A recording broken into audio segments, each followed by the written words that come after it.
Hello friends, good morning. আমি রিঙ্কু। আমার নতুন একটি ভিডিওতে তোমাদের সবাইকে ওয়েলকাম। আশা করছি যে যেখান থেকে আমার ভিডিওটি দেখছো সকলেই তোমরা ভালো আছো এবং সুস্থ আছো। তো এখন বাজছে সকাল 10টা। তো সকালে যা কিছু কাজকর্ম থাকে সব কিছুই সেরে এখন আমি স্নান টান করে একদম রান্নাঘরে চলে আসছি রান্না করতে। কারণ আজকে ভাবছি একটু রান্নাঘরটা ক্লিনিং করব, তো তাই একটু সকাল করে রান্নাটা করে নিচ্ছি। আর আমার ভাত হয়ে গেছে,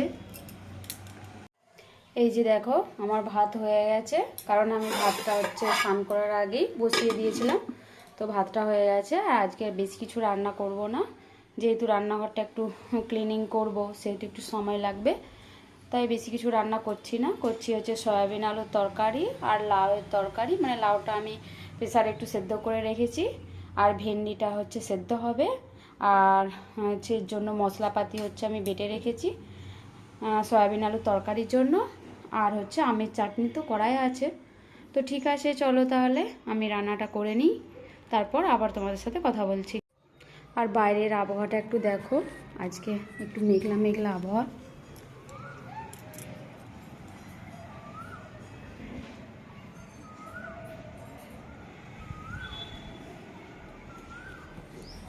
তো যখন থেকে ঘুম থেকে উঠেছি তখন থেকে দেখতে পাচ্ছি যে মেঘলা মেঘলা আবহাওয়া, তো ততটা গরম নেই, ভালোই লাগে। এই দেখো আমার রান্না সারা হয়ে গেছে, আর আমি গ্যাসটা একটু হালকা করে মুছে নিয়েছি। কারণ এই যে দেওয়ালটা, এগুলো একটু মুছবো, কারণ এইগুলোতে ভীষণ তেলচিটা পড়েছে, অনেক দিন মোছা হয়নি। আর বাসন কুসনও আমি এই যে সব এখানটায় ধুয়ে সব রেখে দিয়েছি, পরে গুছিয়ে নেবো। ঠিক আছে, চলো তাহলে বন্ধুরা। আর এই দেখো আমি বালতিতে একটু জল নিয়ে নিয়েছি, আর তাতে একটু সার্ফ গুঁড়ো দিয়ে দিচ্ছি যাতে দেওয়ালটা ভালোভাবে পরিষ্কার করা যায়। আর দেখো নিচে থেকে আমার তো হাতের নাগাল আমি পাচ্ছি না, তার জন্য আমি স্ল্যাবের উপরটায় উঠে উপরের দিকটা পরিষ্কার করে নিচ্ছি। রান্নাঘর ডিপ ক্লিনিং করার আগে আমি যে কাজটা সবার আগে করি সেটা হলো যে জিনিসপত্রগুলো বাসনকোসনি বলো বা মশলার জায়গা টায়গা ডিব্বা টিব্বা যেগুলো আমার ধোয়া মাজা থাকে, তো সেগুলো আমি আগেই সরিয়ে নিই। তো আজকেও সেটাই করেছি, যেগুলো ধোয়া মাজা আছে সেগুলো সরিয়ে অন্য জায়গায় রেখে দিয়েছি। রান্নাঘরটা ক্লিনিং করার আগে আমি যতটা সম্ভব বেশিরভাগ জিনিসই বাইরে বের করে দিই, যাতে আমার পরিষ্কার করতে একটু সহজ হয়। আর দেখো আমি জানলাটাও ভালোভাবে মুছে নিচ্ছি। তো নিচে থেকে তো আমার হাত বাড়াচ্ছিল না, তাই আমি টুলে উঠে জানলাটা পরিষ্কার করে নিলাম। আর তারপর আমি গ্যাসের স্ল্যাবটাও আগে একটু মুছে রেখেছিলাম, তো আবারও ভালোভাবে সাবান দিয়ে ঘষে ওখানটা ভালো করে পরিষ্কার করে নিলাম। যেহেতু এ টু জেড পুরো কাজটাই আমাকে করতে হয়, সেহেতু যেভাবে করলে আমার সুবিধা হবে আমি কাজটাকে সেভাবেই শুরু করি। আর এখন তাকগুলো থেকে সব জিনিসপত্র নামিয়ে আমি ওই জায়গাগুলো একটু মুছে নেব, আর তারপরে পেপারগুলো বিছিয়ে আর যে জিনিসপত্রগুলো আমার ধোয়া মাজা করা আছে সেগুলো রেখে দেবো, আর যেগুলো ধোয়া মাজা করা নেই সেগুলো আমি ধোয়া মাজা করে নেব। আর আর দেখো বন্ধুরা, তো সব সময় তো সব জিনিসপত্র ধোয়া সম্ভব নয়, তো যখন যেটা আমার মশলা ফুরিয়ে যায় তখন আমি সেই জায়গাটা বা সেই মশলার জায়গাটা ধোয়া মাজা করে শুকনো করে আবার মশলা ভরে রেখে দিই। তো এখন আমার সব ডিব্বাগুলো ধোয়ার প্রয়োজন নেই, তো যেগুলো ধোয়ার প্রয়োজন সেগুলোই আমি ধোবো, আর যেগুলো নেই সেগুলো আমি গুছিয়ে রেখে দেবো ওখানে। শুধুমাত্র যে কিচেন ক্লিনিং করছি বা ডিপ ক্লিন করছি এরকম নয়, তো সংসারের তো অনেক রকম কাজকর্ম থাকে যেগুলো সামলে এই কাজকর্মগুলো করতে হয়। তাই নিজের সুবিধা অনুযায়ী কতটুকু কাজ করলে আজকের দিনটাতে আমি এই কাজটা শেষ করতে পারবো, ততটুকুই নিজের উপর চাপ রাখা উচিত।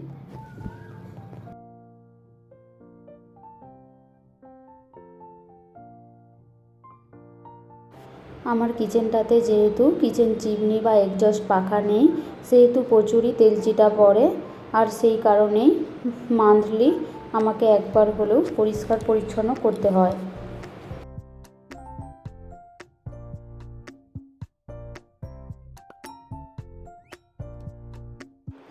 রান্নাঘর যদি পরিষ্কার পরিচ্ছন্ন থাকে সেখানে দেখবে নিজেরও ভালো লাগে, আর কিছু তখন একটা রান্না করতেও মন চায়।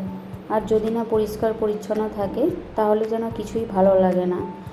আর রান্নাঘর এমন একটা জায়গা যেখানে মেয়েদের মানে অর্ধেক সময়ই কেটে যায়।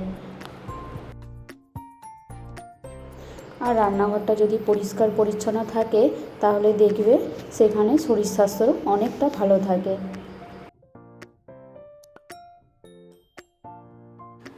তো দেখো, তোমাদের সাথে কথা বলতে বলতে আমার সব তাকগুলোই পরিষ্কার করা হয়ে গেল।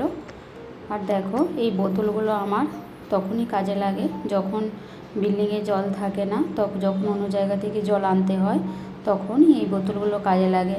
আর সেই জন্যই আমি বোতলগুলো গুছিয়ে রেখেছি, যাতে সেই সময় কোনো অসুবিধায় না পড়তে হয়। আর দেখো, যে ডিব্বাগুলোয় মশলা ছিল, তো সেই মশলাগুলো ডিব্বা থেকে বের করে অন্য জায়গায় রেখে দিয়েছি, যাতে ডিব্বাগুলো আমি পরিষ্কার করতে পারি। তো পরিষ্কার করা হয়ে গেলে তারপর আবার জল ঝরিয়ে শুকনো করে মশলাগুলো ঢেলে রাখবো। আর কিছু কিছু মশলা শেষ হয়ে গিয়েছিলো, যেগুলো মানে আমার হাজব্যান্ডকে দিয়ে আমি আনা করিয়েছি।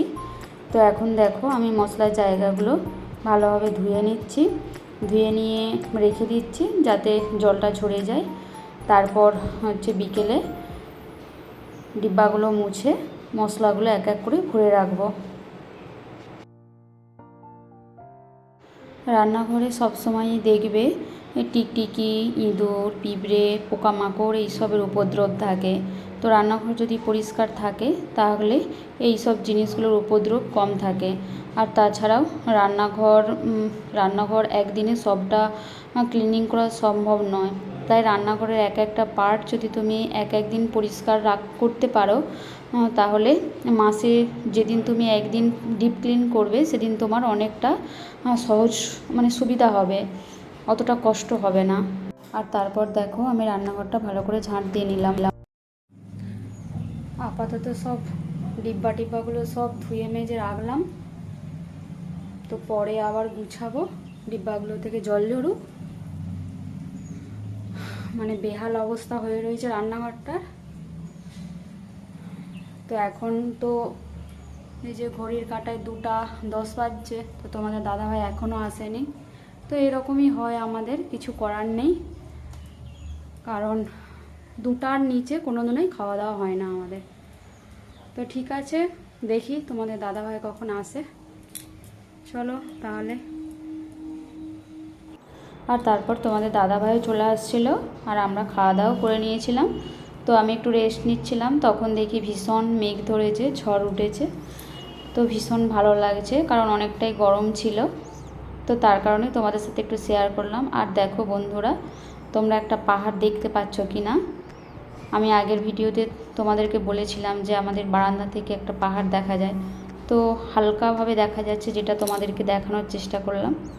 তো তার কিছুক্ষণ পরেই দেখছি আবার ভীষণ বৃষ্টি চলে আসছে। তো ভীষণই ভালো লাগছে, এত গরমের মধ্যেও যে একটু শান্তি পাওয়া যাচ্ছে। আর তারপর আমি আবার বিকেলে রান্নাঘরে চলে আসছিলাম। তো এবার বাসনগুলো যে ধোয়া মাজা ছিল সেগুলো গুছিয়ে নিচ্ছি।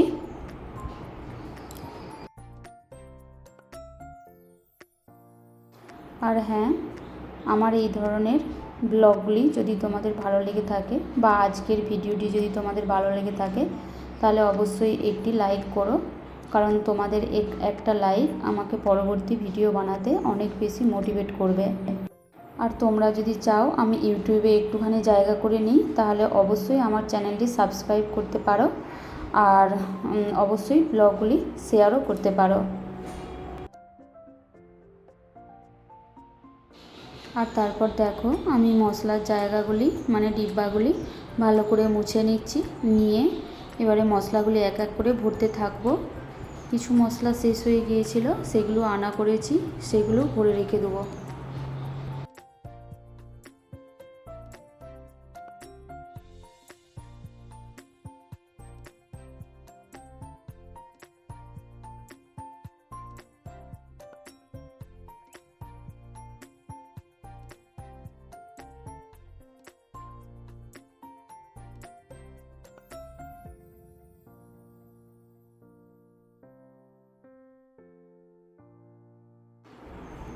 এরপর দেখো মশলাগুলো আমি এক এক করে সব কিছু গুছিয়ে নিলাম।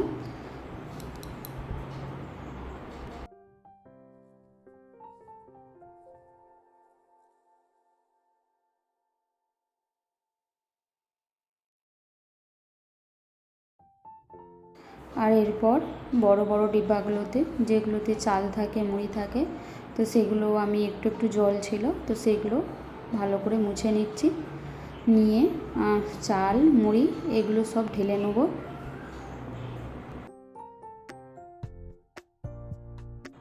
আর হ্যাঁ বন্ধুরা, আমরা যখন বাড়ি যাই তখন বাড়ি থেকে মানে কিছুটা কিছুটা চাল, মুড়ি, মানে যেগুলো যা নিয়ে আসা দরকার নিয়ে আসি, কারণ এখানে চালের মানে ভাত খেতে ভালো লাগে না।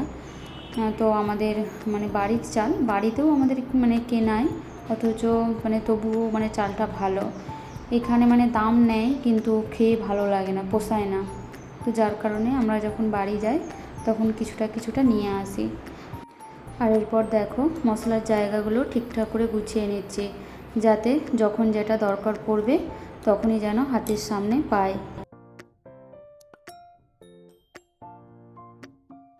আর দেখো বন্ধুরা, তোমাদের সাথে কথা বলতে বলতে আমার রান্নাঘরটা পুরোটাই গোছানো হয়ে গেছে। তো ঠিক আছে বন্ধুরা, আজকে ব্লগটি আমি এখানেই এন্ড করলাম। আশা করছি তোমাদের ভালো লেগেছে। দেখা হচ্ছে অন্য কোনো ব্লগে। ততক্ষণ পর্যন্ত তোমরা ভালো থেকো, সুস্থ থেকো এবং সাবধানে থেকো।